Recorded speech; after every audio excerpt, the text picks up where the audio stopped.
Jaya Shri Krishna Chaitanya Prabho Nityananda Shri Advaita Gadadhar Srivas Adi Gaur Bhakta Vrinda. Hare Krishna, Krishna Krishna, Hare Hare, Hare Ram, Ram Ram, Hare Hare.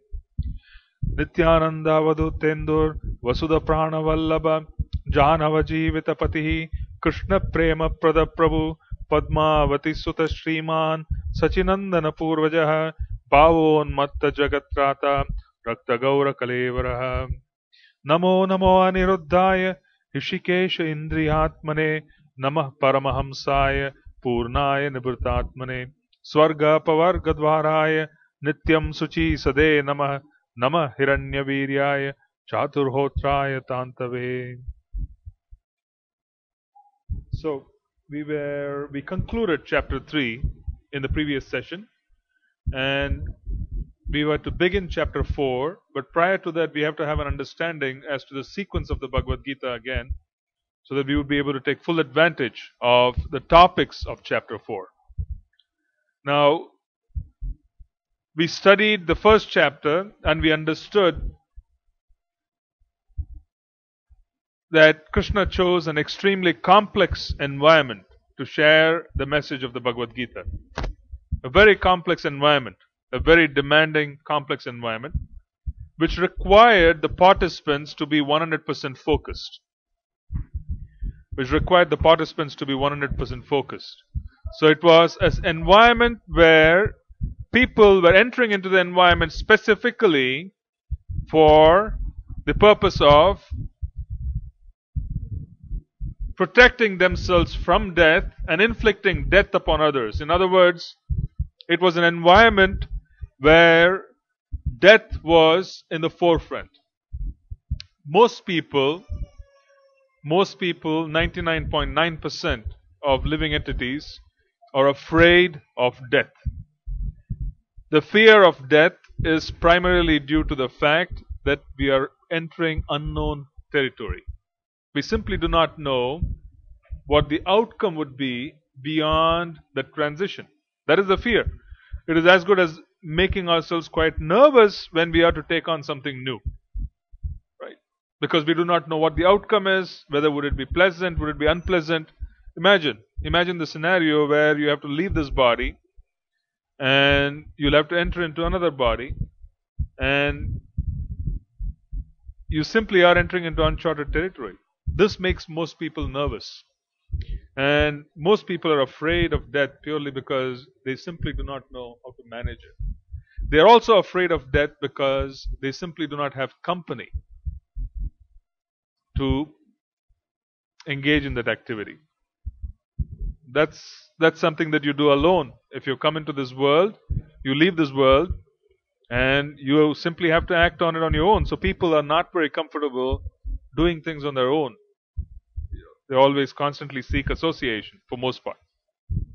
So a complex environment is a battlefield where you have participants who are either going to kill someone or they're going to be getting killed themselves. So that's the mindset. So there's 100% focus on these two activities. There really isn't any clutter in the mindset of these personalities. There is no clutter whatsoever. So they're here to focus 100%. Right. So Krishna chose a complex environment to pass the message of the Bhagavad Gita. He also chose a complex environment because the demand of decision making in that environment was so high that it was highly challenging. So what was the decision which Arjuna had to make? He had to make a decision of saying that I have so many different identities. I am a disciple, I am a grandson, I am a cousin, I am a nephew, I am a brother. I am so many to so many of these people who are confronting me, and which one of these identities should take precedence? Again, going back to what we spoke before, every identity that we have requires duties that are associated with them. So if there is a certain identity, we have duties associated with those identities. So if I have to act on something, if I have an identity of a father, there is a certain dharma to be followed in that identity. So being a disciple requires a certain dharma to be followed. Being a grandson requires a certain dharma to be followed. There's a certain duty associated with every identity that we take on this planet. Now imagine Arjuna's situation where he was in a very complex environment and he has all these relationships around him. Every one of those identities has duty associated with it. But he was also with Krishna. And being with Krishna essentially meant he had a very firm relationship at the deepest level of his existence with Krishna. And there was duty associated with that too. Now, which amongst these identities have to take precedence on the battlefield? Which amongst these identities should he assume so that he would be able to act in full potential? Which amongst these identities would basically allow him to take a decision which would be enduring, eternal by nature? Because that is the essence of dharma. Dharma essentially means that you act in a manner which is going to contribute to your eternal nature. That's the meaning of dharma. See, the eyes have a dharma of seeing. The ears have the dharma of hearing. So there is a very intrinsic dharma which is associated with different body parts. Right? So there's a certain dharma. They have to perform it at any cost. In a similar fashion, the soul has a certain dharma. And the dharma is to serve the Supreme Lord. So every duty that we perform, and no matter what identity we take on, it has to be in line with the duty of the soul of serving Krishna. When it is not in line and not contributing to our eternal nature, it is not called dharma. It may be dharma, but of a secondary nature. Chala dharma, upadharma, not exactly dharma.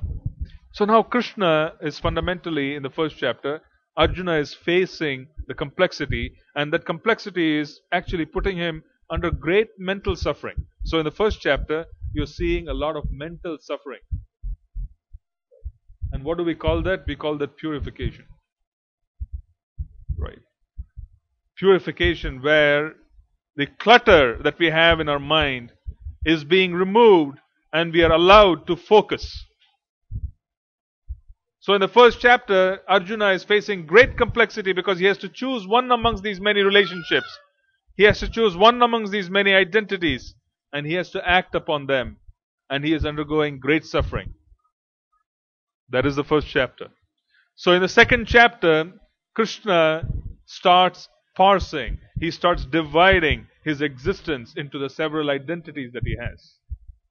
He starts telling him that you are not this body. So now, not being this body essentially means that you are beyond the relationships and the identities that are created through this body.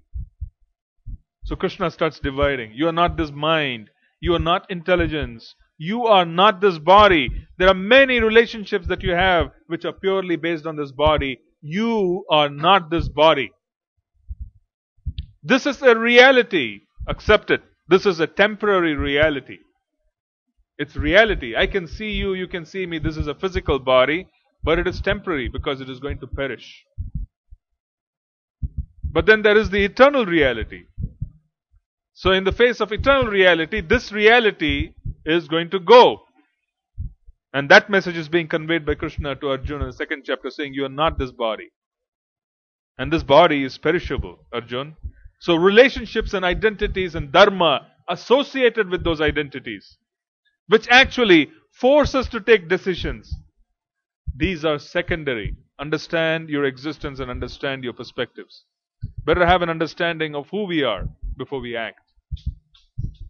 This is the teaching which is given in the second chapter. He just talks about different aspects of yoga in the second chapter. He talks about what is the meaning of yoga. Yoga is yuti, union, connection with the Supreme Lord. So he is talking about various aspects of yoga in the second chapter as to summarize the teachings of the Bhagavad Gita. Ultimately, he talks about Buddhi Yoga in the second chapter. Buddhi Yoga is where intelligence is being guided by Krishna. One who takes on an identity will take decisions based on that identity. It's a fact. If you assume the identity of a male, and there's a tremendous focus on the identity of a male, decision making goes on in the identity of a male. If you take on the identity of a professional in a certain organization, you will be taking decisions based on that identity. Decisions and thought processes evolve after assuming identities. It's a fact. Right? So now imagine decision making, which involves the use of intelligence, is going to happen by understanding who we are. So Buddhi Yoga, yoga of intelligence, where the intelligence is being guided by Krishna, will happen when we take on the identity of being Krishna's servant. The more pure we become, the idea is purity is when we realize who we are. Purity is when we realize we are spirit. We are not this body. And there are different degrees of purification. Pure devotee essentially means no body consciousness. No body consciousness means they are not taking decisions based on the body. They are taking decisions based on the eternal relationship of the Lord. That's the meaning of pure devotional service. Pure devotee means prioritizing based on the eternal relationship that we have with Krishna. That's pure devotional service. No other priority will enter their hearts. They will exist just as we do because they have a body. But their decision-making process is based on the identity of being Krishna's servant. Right? The decision-making process is based on the identity of being Krishna's servant. And how does it work? It works because Krishna guides them directly. The decision-making they do is based on Krishna's direction, direct direction. Directly, Krishna provides instructions. Do this. The soul is pure. The super soul is pure. Then why isn't there any transmission between the soul and the super soul, both of whom exist in the region of the heart? Shastrically, the super soul, Paramatma, and the Atma reside in the same spot. They are together in the journey. Why is it that there is no transmission, perceived transmission? There is guidance, but there is no perceived transmission. It's because the soul is assuming it's this body. The more and more and more the soul awakens to its original identity, sheds different clothings which he has, and he is able to look at himself as who he is. Then at that time he is able to see Krishna next to him. He is able to communicate with the Lord. Srila Prabhupada says communion, right? He says the soul has communion with the Lord. There's transmission, there's communication. Instructions are given. Instructions are given.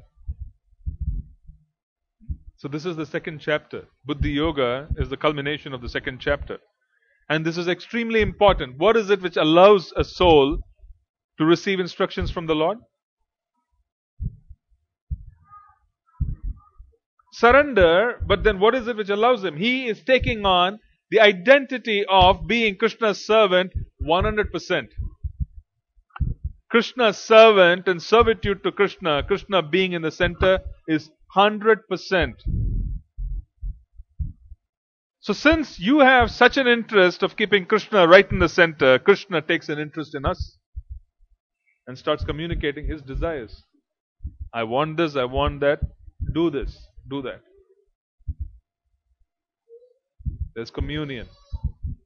So now do we understand that multiple identities exist and they all are aligned to one single identity of being Krishna's servant, which is right in the center. Every other identity is a concentric circle. They are all connected. Decision making which is based on being Krishna's servant right in the center and acting upon other identities. So what did Arjun do? He related to Bhishma, he related to Drona, he related to Duryodhan, he related to his uncles. Everyone based on the identity of being Krishna's servant. He related to them, but being the identity of Krishna's servant. Right? That is Karma Yoga, third chapter. You realize, Karma Yoga, third chapter, fundamentally is where We act in this world, we act upon our duties, fully understanding that we are Krishna's servants, and the duties themselves are guided by Krishna. So Karma Yoga essentially is a very complex topic, which is the third chapter. Why is it complex? It is complex because it involves Varna and Ashrama. What is Varna? Varna means profession. Varna means in Sanskrit color, it also means profession. Someone is leading a Brahminical profession. Someone is leading a Kshatriya profession, administrative. Someone is leading a businessman's profession, right? Vaishyas. And then someone is leading a Shudrik profession, Shudra. Modern education trains people to become Shudras.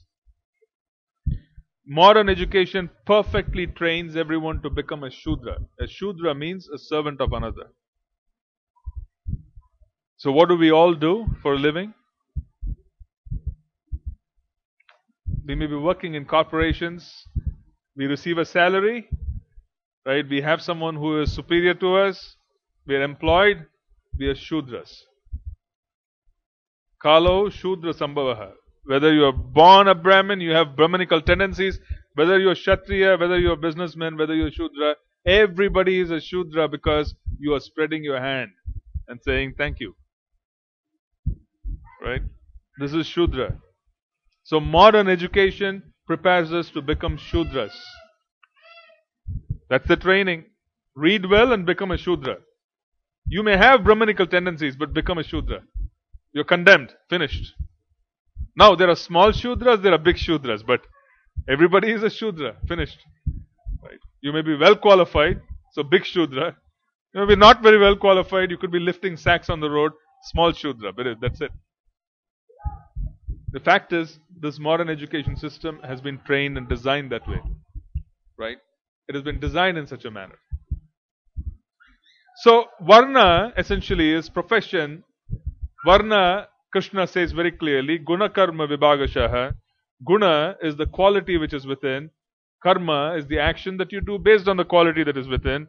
He says, entire society is divided by the quality of consciousness within and the motivation for work that was born out of that quality. In India, that has become known as the caste system. Over the centuries, anything good when it comes into this material world will become corrupted. Finished. You bring something beautiful, you bring it to this material world, it will become corrupted by material energy. So Krishna's original conception of Varna and Ashrama has become a perverted reflection in the form of caste system. I may have Shudrik tendencies, but somehow my forefathers were Brahmanas, so I am a Brahmana. How? You are a Shudra. You have no Brahminical tendency, but then you claim to be a Brahmana because your father is a Brahmana. The priest's son, the son of the priest, is working as an accountant. Now you all tell me, if the son of a priest is working as an accountant, does he become a priest? Guna Karma Vibhagasaha. The son of a priest, an accountant, Shudra. Finished. So, the modern caste system that is prevalent in India, the reason why there are so many social problems and evils and corruption caused by that system is purely because they have deviated from the truth. They have deviated from the truth. The original truth, you are a Brahmana if you are Brahminical by nature. You are Kshatriya if you are Kshatriya by nature. That is the original system. Guna Karma Vibhagashaha. So Krishna instituted that system, and based on that system, we have a certain tendency. Now every one of us has picked up a job that we can do based on our tendencies. Based on our tendencies, people get married, they stay single. Right? You have brahmacharis, you have sannyasis, they get married or they stay renounced based on their tendencies. This is Varna, Ashrama, division. Now, what is the problem in this? Tell me. What is the problem? I spent almost 2 months teaching the third chapter. At least I should receive a few words from you guys. Right? Tell me, what is the problem with Varna and Ashrama? What is the problem of us assuming An identity based on our motivation. What is the problem with that? And what is the problem by us by saying this looks suitable to me? I can get married. I want to get married. I want to go to America.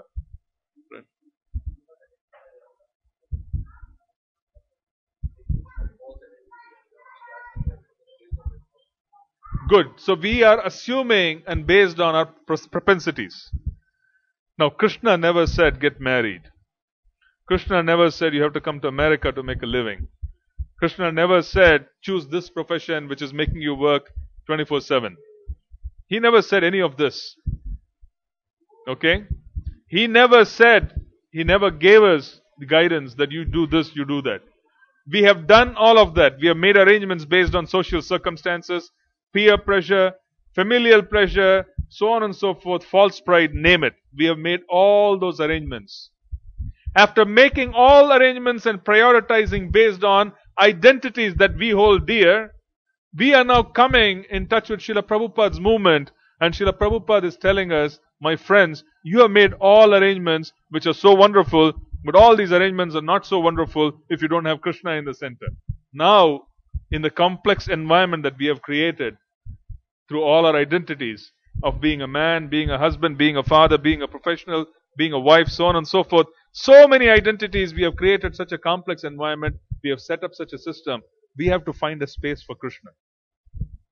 Oh Krishna, I can fit you in right there, right here. Stay right there, Krishna. You can be in the center till such time some other priority comes up, and then you have to move and the priority goes to the center. Our lives have become complex. Do you realize? The teaching of the Bhagavad Gita is how do you keep Krishna in the center?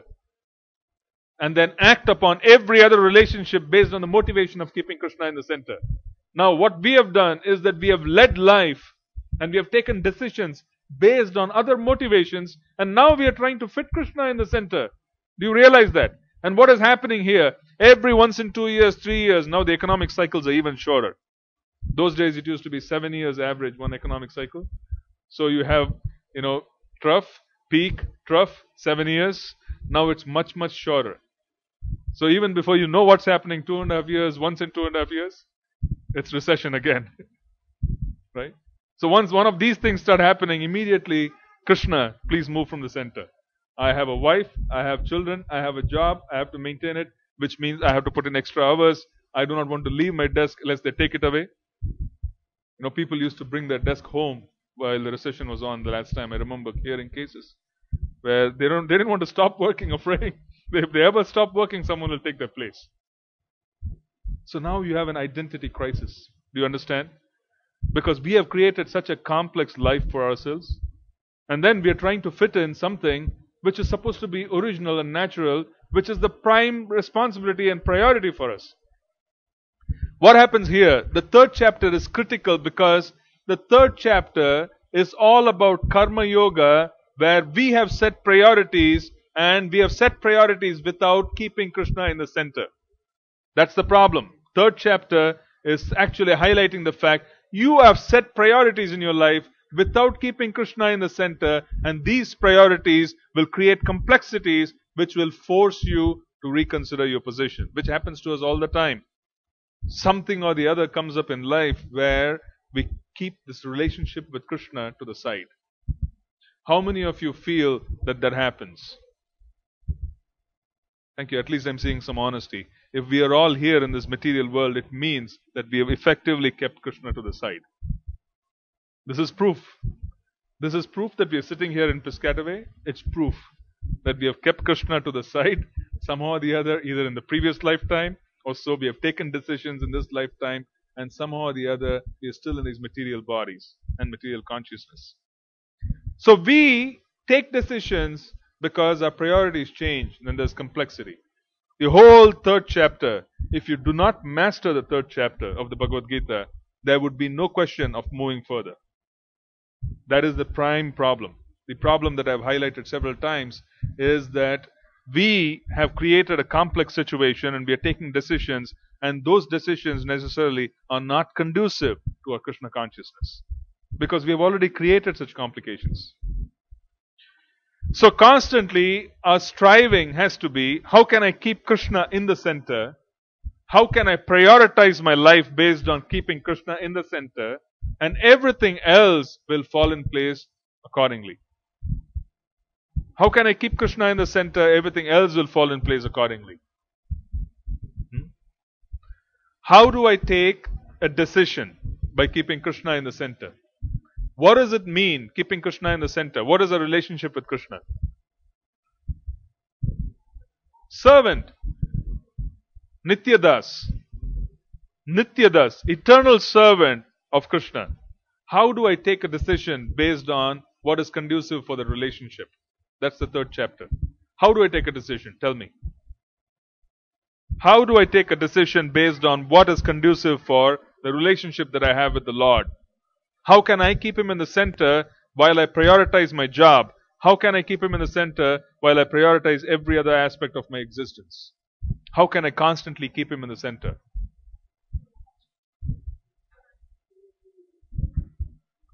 Okay, but how do you remember that while you're typing code in the office? Let me ask your husband.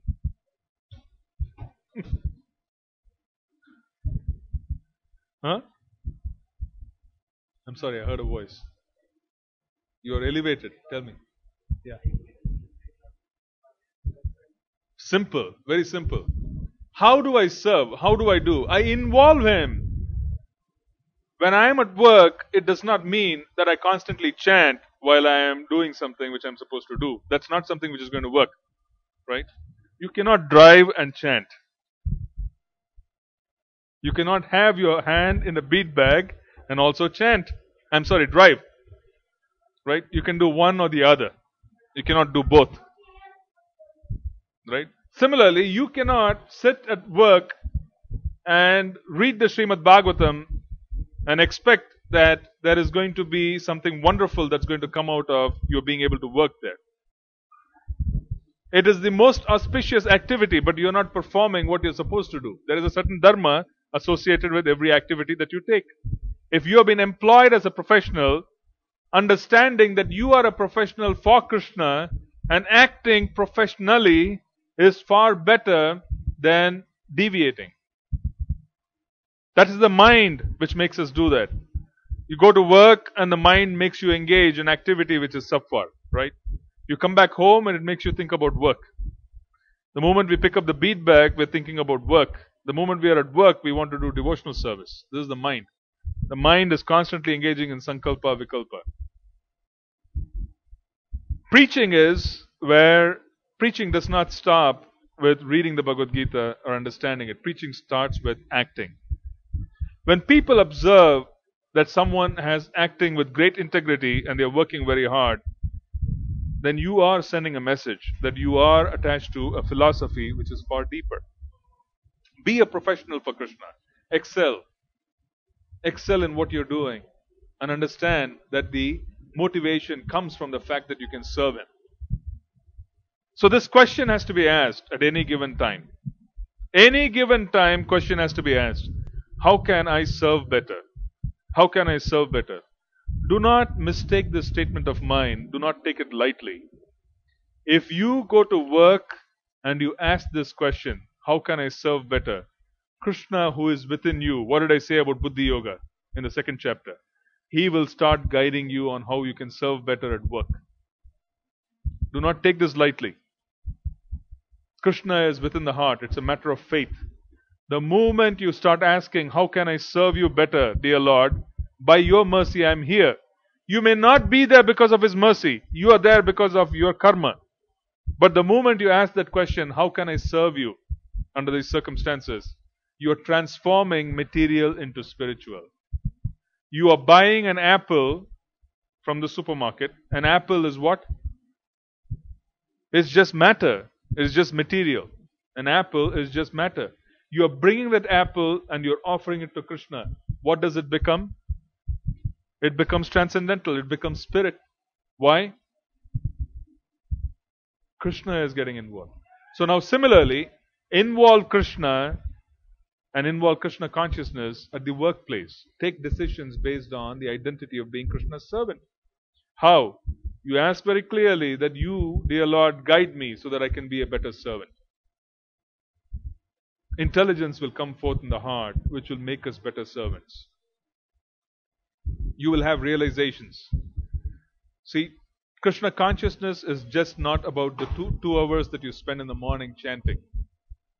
It is not about attending Bhakta Vrikshas alone. It is not about going to a temple program. It is not about seva that's being done in the mandir. Krishna consciousness is about consciousness which exists 24/7. Krishna consciousness is about being a professional. Krishna consciousness is about being a family person. Krishna consciousness is everything. It is consciousness. When we chant in the morning and we are saying, Srimati Radharani, please engage me in the service, in your service. When we chant, what are we asking for? We are saying, please engage me in your service. When we are saying, please engage me in your service, the divine couple do not look at us that engaging you in the service means you go to the mandir and then you are engaged in the service only in the mandir. Engaging you in the service does not mean you are engaging in the service only during the Bhakta Vriksha, while hearing Bhagavad Gita, while chanting. They look at us and say, what is the special circumstance, job, partner in life, the wealth, lack of wealth, disease, lack of disease. What is exactly required for this soul to become a better servant? And those circumstances are being provided to us for us to become better servants. Any circumstance that we are in life, if we understand that those circumstances are specifically designed to make us better servants, if you have this consciousness, even though those circumstances are our karmic reactions, those circumstances would become blessings from the Krishna. You will be able to transform your life and you will be able to take advantage. Spiritual life and spirituality is about transformation. Transformation of matter to spirit. You can transform anything from matter to spirit, and you transform anything from matter to spirit by introducing Krishna, who is the Samam Bonam. So this is Karma Yoga. Bring in Krishna into your life. Take decisions based on, dear Lord, what is most conducive for you. Just make this simple statement, however insincere it may be, even to our recognition. We may say, Prabhu, I cannot recognize this. I'm not able to make this statement. Even if I make it, I don't think I'm sincere. Because I cannot recognize this relationship that I have with Krishna, as you speak of. But make that statement. Putana, who came to kill Krishna by, suckling him, right? She practically wanted to breastfeed him, but she actually had the intention of killing him. But since she pretended to be his mother, he transformed her to his mother. He gave her a place in Goloka as a nursemaid. Of course, what he did was he destroyed that consciousness, he destroyed that body which would be an obstacle in that service. But he gave her a place in Goloka. What does this mean? That pretense of being a mother was taken by him as intention. And he gave her a benediction that you become a nursemaid because you had the desire to become my mother. Similarly, when we ask him saying, dear Lord, I am here in such and such organization. This is the kind of work I do. This is my profession. Dear Lord, please benedict me. I am here because of your will. Please lead me. What am I supposed to do next? Even though you are there because we chose to be there, we are there because it's our karma, we make this particular statement saying, Krishna, get involved in my life. He will get involved. This is the transcendental potency of involving and bringing Krishna into the center. This is not theory. Try it out. If you want to really try it out, try it out. This is not theory. I don't speak theory here. I have no time. I am not a scholar. I don't know Sanskrit. So I'm not here. I'm not interested in speaking theory. If you want to try it out, try it out. Bring this. Bring this to your workplace. Bring this into your life and then try it out. Understanding that at any given circumstance, you are in a position of being put to service by the Lord. Ask Him, dear Lord, I am here because of your mercy. Please engage me in your service. Give me realizations. Krishna, let me understand what I'm supposed to do which will make you happy under these circumstances. Ask this question, and you will see that there would be transformations occurring around you because you have made that statement. There's a desire. Srila Prabhupada was asked by one of his disciples, saying, Srila Prabhupada, you are asking me to address my God brothers as Prabhu, but in my heart I have no respect for them. Naturally, you call someone else Prabhu, Prabhu, Prabhu, but in my heart I have no respect for them. What is the point in addressing someone as Prabhu? What is the point in paying obeisances to the Vaishnavas? Srila Prabhupada said, try it.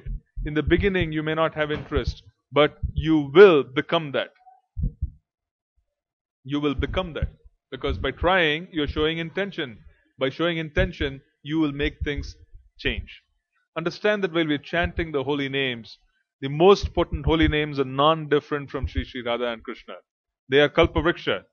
If you do not have proper desires, we would be moving away from Krishna. So we would want to align our desires to what Krishna wants. And we bring Krishna into the center by constantly bringing him in situations. This is statement one. Statement two, how do you bring Krishna in the center? Make decisions based on what is conducive for Krishna consciousness in your life. Keeping Krishna in the center means constantly opening ourselves up to Kripa. What is Kripa? Mercy. How do you open up yourself to mercy? What is mercy? What is Kripa? What is it which is Kripa for us? Getting the association of devotees is Kripa. Service to the Lord is Kripa. Being able to live the Shastra is Kripa. Being able to chant nicely is Kripa. When we are asking for mercy from some sadhu, when we are asking for mercy from the divine couple, we are asking for these 4 pillars of devotional service. So every time when we are taking a decision, let us take a decision based on whether our position will improve in these 4 aspects or will not improve. Should I be here in America, in this association, in this Sangha? Or should I move to some other place where I have, I'm getting a larger amount of money? Decision making in life. Now you have to take a decision. You start saying, if I move there, will I have Sangha? If I move there, will I be able to chant nicely in the association of devotees? Will I be able to serve? Will I be able to continue Shastric reading? Ask these questions. Is that new job that I have been offered, is that job conducive for getting mercy in these 4 areas? Or will it just take away all of this and just give me something which is just the focus of my being a professional? So if we are only going to be doing something which is 100% professionally oriented, then you are basically moving Krishna from the center and putting the profession identity in the center, and that becomes the deity focus. So now you have to learn to strike a balance. You are already in a profession. You request the Lord to come in and request Him to allow you to be able to serve Him better at all times. It is, our existence on this planet is to learn. There really isn't anything wonderful about this place. The existence on this planet is to be able to learn from our existence. How do I associate and learn to become a better servant? It requires. A student is at home and they are scoring 60 out of 100 at all times. You say the mother and father are thinking they're just wonderful. 60 out of 100 is amazing. But then this is an absolute scale of judgment which is not quite true. The same student goes with other students and they are able to judge. Oh, there is 90 out of 100, there's 80 out of 100, there's 50 out of 100, there's 70 out of 100. Now my child is 60 out of 100. So my child is somewhat above average, but it is not quite close to the top. Right? So when we start associating, association brings forth what is within our heart. The dirt within our heart starts coming forth and we are able to see dirt in others. Right? We learn from our own experiences. The dirt within our own heart starts manifesting, so we start seeing dirt about others. Krishna within our own heart would allow us to see Krishna in other people's hearts. So we start associating and we start learning to become better servants and we start learning to become better human beings. We become more selfless. Right? So that is the process. So you start associating. Now you start asking questions saying, how can I take a decision based on what is going to help my association? What is going to take, how can I take a decision based on, my ability to chant? Is it a job which is going to be so demanding? This decision making essentially means that you are making an attempt to keep Krishna in the center. Even though we are not in the pure platform, when we start bringing decision making which is favorable to Krishna consciousness, we are making an attempt to keep Krishna in the center. That is the primary teaching of the Bhagavad Gita. By doing so, what are we accounting for? We are accounting for our identity of being a soul. We are accounting for our identity of being the body. We are accounting for identity of being the mind, so on and so forth. We are accounting for all layers of existence, not just one. We are so many things. We are just not this body. So we start accounting for every layer of existence and we start taking a decision. And when we start taking a decision based on that, such a decision is enduring. Why do we say enduring? This body is going to perish. The corporations that we work for is going to perish. Everything that exists in this world is going to be destroyed. Why do we use the word enduring? It is enduring because whatever activity that we do in relationship to Krishna is going to be graduated and grandfathered onto the next life. Krishna says that in the Bhagavad Gita, on a scale of 1 to 10, for example, if you reach the scale of 5 in this lifetime, in the next lifetime you will begin at 6. No loss or diminution in this activity. Imagine if you can take every decision in your life by keeping Krishna in the center, then every decision powerfully becomes an enduring decision because now you are pushing towards your eternal identity of being Krishna's servant. Last week we spoke of lust, we spoke of love in the 3rd chapter as we closed it. What is lust? Yes, satisfying our own desires. What is lust again in the context of keeping Krishna in the center? Lust is where we are in the center. Love is where Krishna is in the center. What we are as intrinsic living entities, as souls, we are parts and parcels of Krishna. We cannot survive without love. That is what can keep us going because we are parts and parcels of Krishna. Krishna is Sat Chit Ananda. We are Sat Chit Ananda. How can we be without Ananda? That Ananda is not available unless we are connected to Krishna. Now imagine, we are constantly seeking love.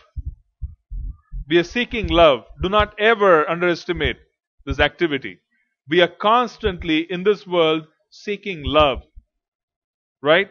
And love can only be sought if Krishna is in the center. Even though we are constantly looking for love, every decision that we take, every arrangement that we make is steeped in lust. How do you think love is ever going to come by? I want love, I need love, and I cannot survive without love. But every decision that I take is based on lust. Do you see how incompatible our whole process of thinking is?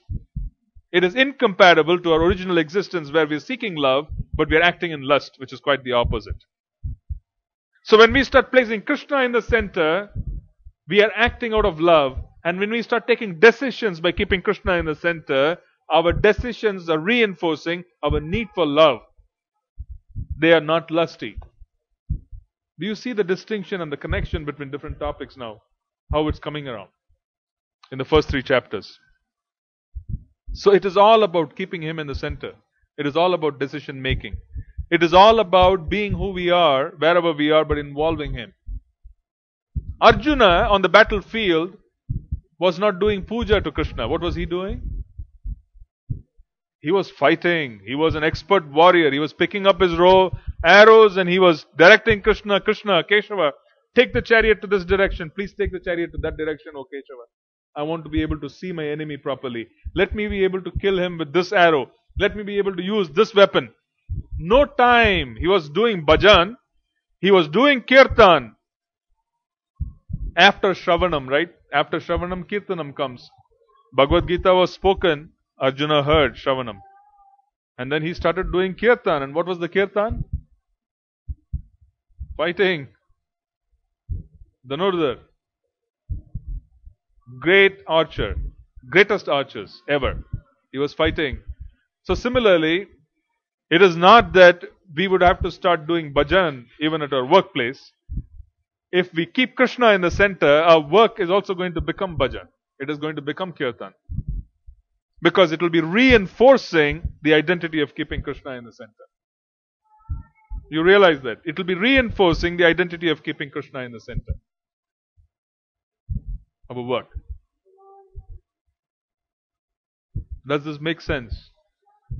If all you are seeking is wanting to keep Krishna in the center, every decision that you take would be reinforced by that. So this is not so much about practically chanting at the workplace, reading the Srimad Bhagavatam at the workplace. This is about becoming conscious of Krishna at all times and acting in a manner in which he would be pleased at the workplace as well. That would allow us to not be distracted. So we gave you two principles. One, you start thinking of what is conducive for Krishna consciousness. What would allow me to keep him in the center? Decision making based on that. Number two, we also said we are in certain circumstances. Invite Krishna to become a part of those circumstances. Dear Lord, I'm here because of your mercy. I'm grateful for your presence in my life. I'm grateful for wherever I am. I'm grateful for the circumstances of my life. Dear Lord, please guide me. What is it which you want me to do? Guidance will come. Inspiration will come. Enthusiasm will come. This is the third chapter. When we start acting in the principle of keeping Krishna in the center effectively, then we would be engaging in the process of purification. The purification of realizing and reinforcing that we are servants of Krishna. That will result in the fourth chapter. And what is the fourth chapter? Transcendental knowledge. We would realize who is Krishna. We would realize who we are. We would realize the relationship that we have with Krishna. And then we would start acting on that relationship. And what is acting on the relationship? Fifth chapter, action in Krishna consciousness. It's such a beautiful sequence. Right? Very methodical, very planned, step by step. Practical. Is it relevant to 2011? Yes. This is going to be relevant million years from now. Why 2011? Krishna does not speak half-truths. He spoke the absolute truth. Satya never perishes. It's eternal. 9:35. Right. So we'll stop here and see what questions you have. Next week, we will continue with the fourth chapter. But this is the background. I've given you the background. We want to learn the fourth chapter. We want to live the fourth chapter. Living the third chapter is important. If we live the third chapter, one will be able to learn the fourth chapter. Arjuna learned everything in 40 minutes. First chapter to 18th chapter, he learned everything in 40 minutes. In the battlefield, people did not have time. Everybody was saying, what is he doing? What are they doing? Krishna and Arjuna are having a conversation in front of two armies who are poised to fight. What are they doing? What are they talking? Arjuna learned everything. Because that's who he was. He was a pure devotee. So he learned everything. Confusion is gone. Identity is established. Action time. He started blowing his conch. Krishna starts blowing his conch. Like blowing of the conch is the beginning. Right? Auspicious. So that's the beauty of Srimad Bhagavad Gita. Right. So one requires a focus. While we are up in the morning, the more serious we are in the chanting of the Mahamantra, the more serious we are in our sadhana, the more serious we would be about the rest of life. One cannot be sincere at work and be insincere in devotional service. It doesn't work that way. You cannot be both. There is an attitude, there's a certain consciousness which is missing. If you're sincere at work, you would be able to sincerely act in devotional service. It is the same person. How can you just turn on a switch, turn off a switch, and become different? It is the same person. So if we become sincere in Krishna consciousness, that sincerity will come out whatever we do. People can recognize it. You don't have to open your mouth. People can recognize culture. People can recognize attitude. People can recognize who we are. People gravitate. Spiritual life makes a person very attractive. Others are attracted. That's why, we get attracted to spiritual people. Why? We get attracted to spiritual people because there's a beauty involved in it. Krishna consciousness, when it awakens in the heart, we get attracted. Because naturally the soul is attracted to Krishna. We get attracted. So that attraction is seen, it's perceived even by those who are at work. Some amazing stories. There are some very pious people. There was this Shrutakirti Prabhu who was a servant of Srila Prabhupada for many, many years. Being a personal servant of Srila Prabhupada used to make this statement saying, there are two dangerous professions in this world, jobs. One is to be the servant of Sri Radha Madhava, the other is to be my servant. Because a pure devotee's servant is a dangerous position. It's a double-edged sword. You can either get benedictions or you can get cut by that if you make aparadh. Shrutakirti Prabhu was Prabhupada's servant for many, many years. Being the spiritual master's servant is a wonderful experience because you are next door to him and literally your life is tied to him. So Prabhupada wakes up at 2 o'clock in the morning and he rings the bell. Shrutakirti Prabhu has to respond immediately, which means he has to coordinate his timing along with Prabhupada. He has to be ready. Srila Prabhupada finishes eating, he has to be able to move with him. He has to keep prasadam ready. I've seen devotees who are servants of sannyasis. One of my very young godbrothers, very young, he was around 20, 21. He traveled with my spiritual master for, I think, one tour. And after that, he wanted 8 months rest. Very difficult to be with advanced souls because you will not be able to survive based on their timings. But Shrutakirti Prabhu used to do that. So in Vrindavan, Srila Prabhupada used to sleep on the charpai and then there used to be a mosquito net. And the mosquito net used to go all the way to the floor and Shrutakirti Prabhu used to be under the bed. So he would hear him whenever he wanted. So Prabhupada gets up and he will be under the bed, he used to come out. And he would be able to help Srila Prabhupada and he would be able to assist him. Now Shrutakirti Prabhu, one time he was traveling with Srila Prabhupada and Srila Prabhupada had asked him to make some puffed rice, like snack. So he made puffed rice and then Prabhupada ate some and then gave it to him. And he was eating. And while he was eating, an air hostess was passing by. She had helped Prabhupada during the flight. She said, "What is this you're eating? It looks so tasty." She just grabbed some from his bag and she put it into her mouth. This is Maha from Prabhupada. All this was over around, I think, 20 years later. Devotees were in Brazil. Was it Brazil or it was... Yeah, it was Brazil. It was Brazil. And they were going door to door book distribution in Brazil. And while they were going door to door book distribution in some remote village, they knocked on the door and this woman who opened the door had a tilak and she had books and everything and she was chanting at the chanting bag in a remote village. And they were completely shocked and they asked her, "What is this? How come you're a devotee? And we're just coming here for the first time."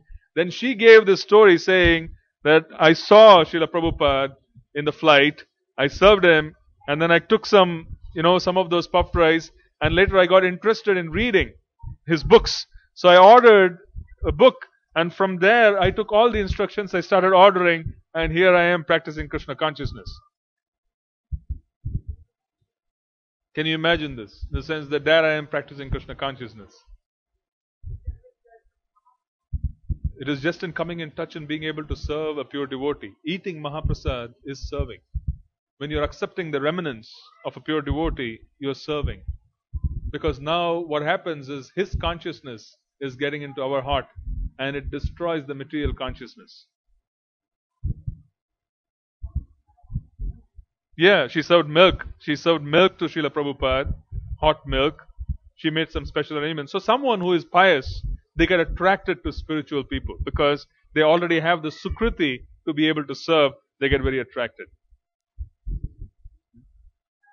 So the more and more and more in our heart, when we are saying we want to be able to serve, we want to serve, automatically we find opportunities to serve. A thief knows exactly how to steal. You know, someone who wants to steal, they know where to steal because things that we don't notice, they'll notice. In a similar fashion, someone who wants to serve, they're able to see, oh, this is an opportunity to serve. That's an opportunity to serve. How can I serve? Just do this mantra, how can I serve? And you will see decision making change. You will see a perception of something coming into your life very different, very different. It's a very powerful technique of bringing Krishna in. You're bringing Krishna into material circumstances, you're destroying material consciousness. Very powerful. Everything else we do is to chant better. Simple and straight. Everything else we do is to chant better. That is the Siddhanta of our Acharyas. Everything we do is to chant better. Chanting is not to supplement other things. Everything we do is to supplement chanting, and automatically everything else becomes wonderful. So we should remember that. No compromise on that principle. Any other question? Any questions?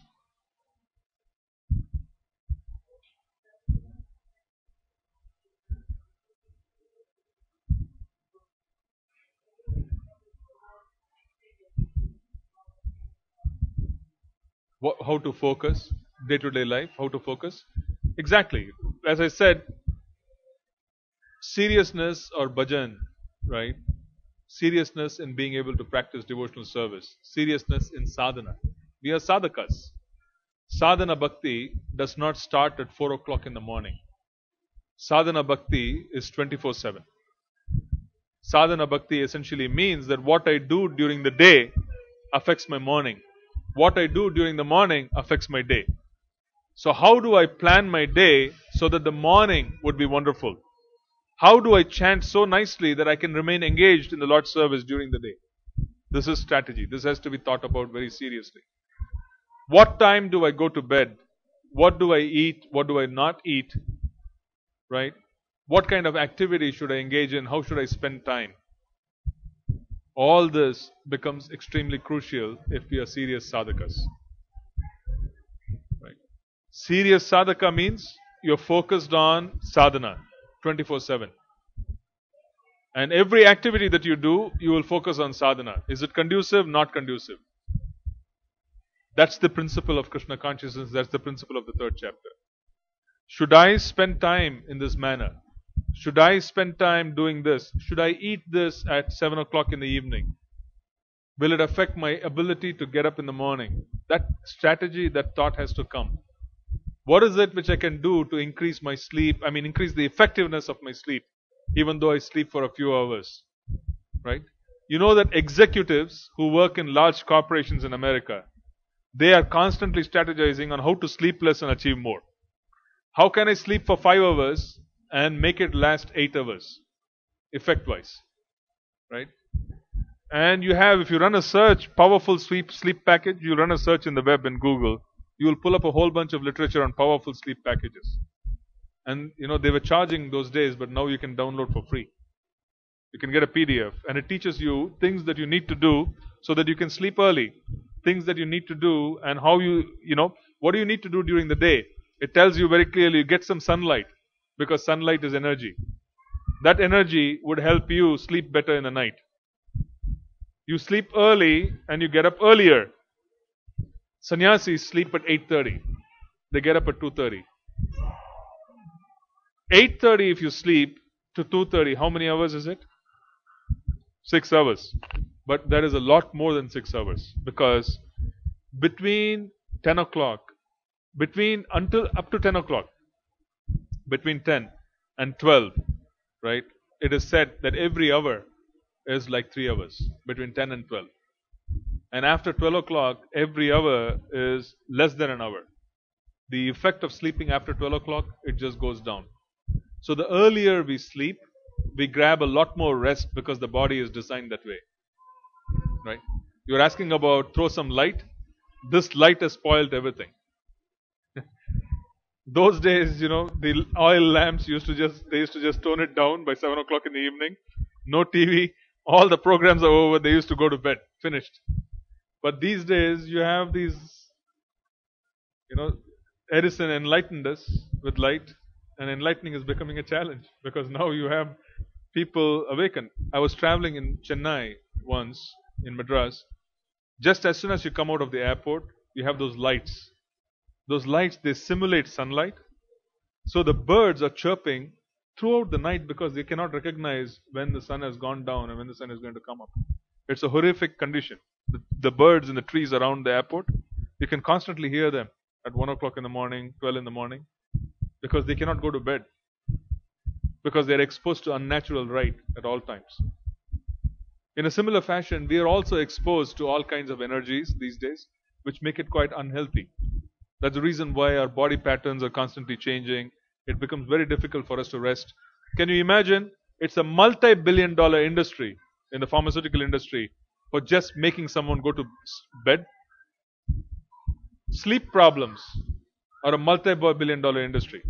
Sleeping has become a problem, and it's a multi-billion-dollar industry. What does that tell you? How have we progressed? The most basic activity has become a huge problem. So our sadhana starts from the evening. It starts and it is 24/7. Serious devotion service means 24/7 focus. We constantly see, is this activity that I am doing, is it going to help? Is this activity going to help? Is this particular time going to be spent properly? Constant strategizing.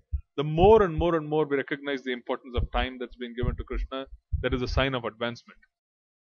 Devotees who waste their time are essentially devotees who have not understood the value of life. The more advanced we become, the more focused we become on spending time. Because time belongs to Krishna. How do you waste it? So then you start strategizing. What time do I go to bed? What do I eat? Everything is focused on being able to chant nicely. And once you chant nicely, everything else will again fall in place. Wonderfully. You don't have to be afraid of anything. So the focus has to be that how can I chant better? Focus on that. And start planning your day. And you will see that there are big differences that come through. Any other comment, question?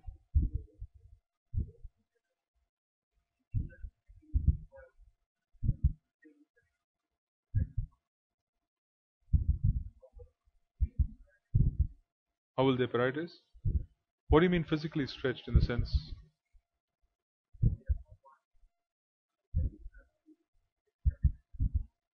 You mean there's such a focus on the physic? Such a focus on the body?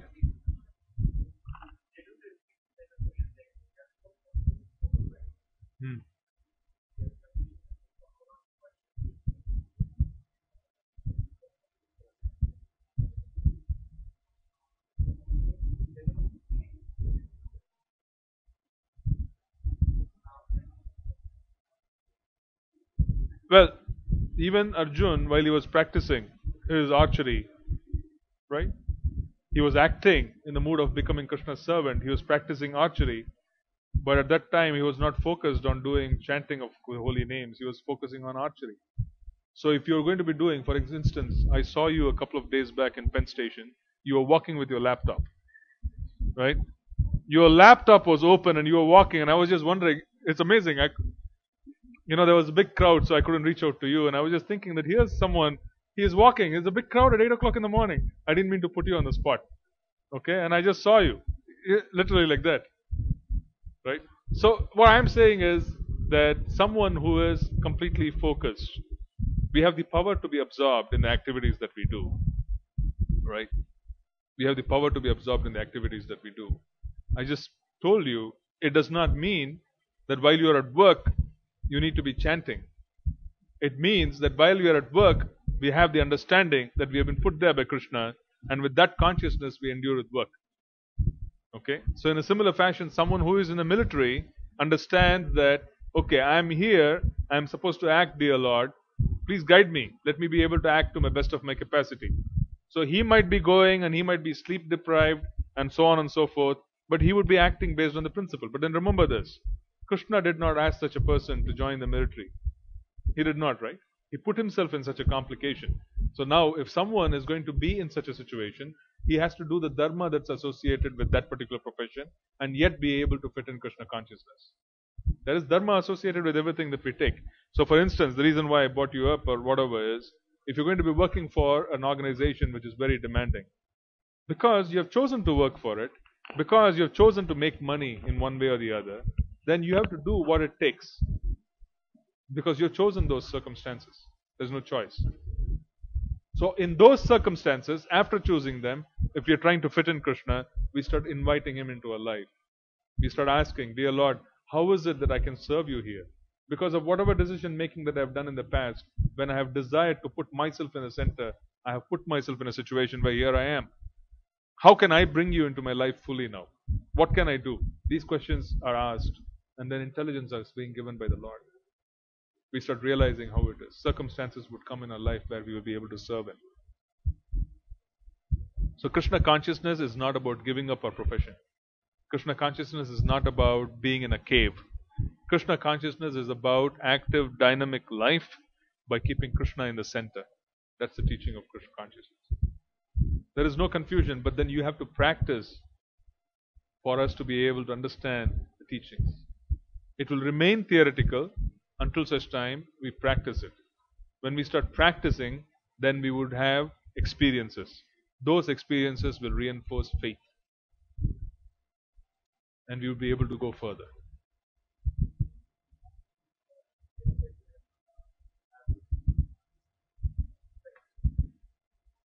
Yes.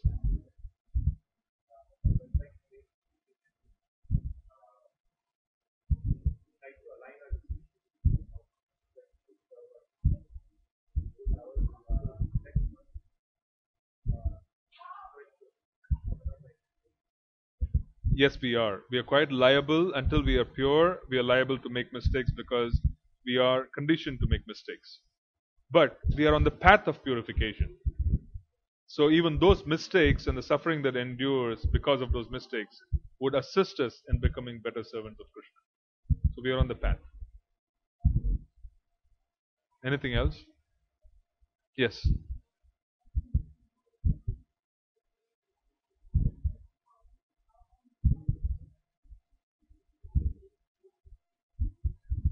Not necessarily. We have one of our devotees, many devotees serve in the US Army and the US Marines.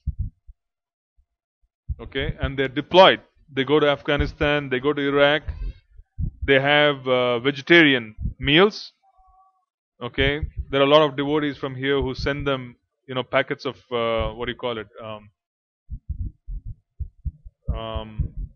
prasad. They send them. So there are devotees who are in war, who are in the battlefield, and who practice. They are initiated devotees. They practice 16 rounds. They take their deities along.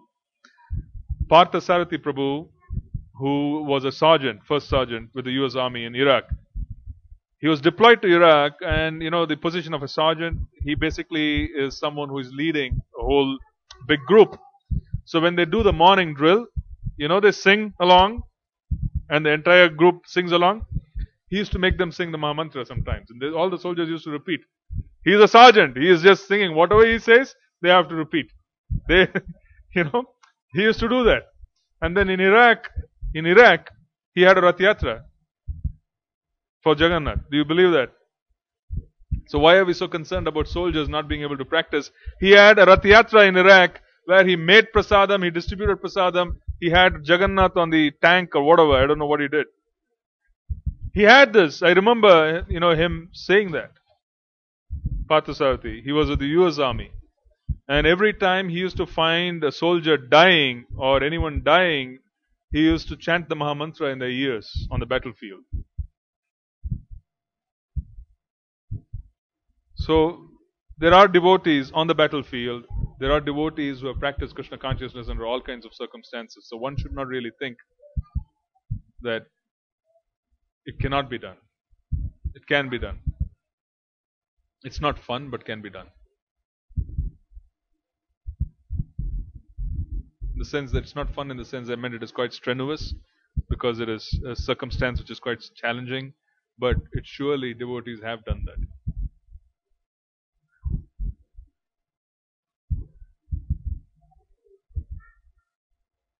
He was quite an inspiration to a lot of devotees.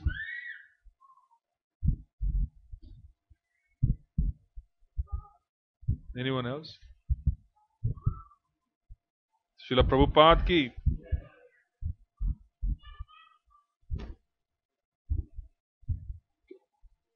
I'm not turned it on.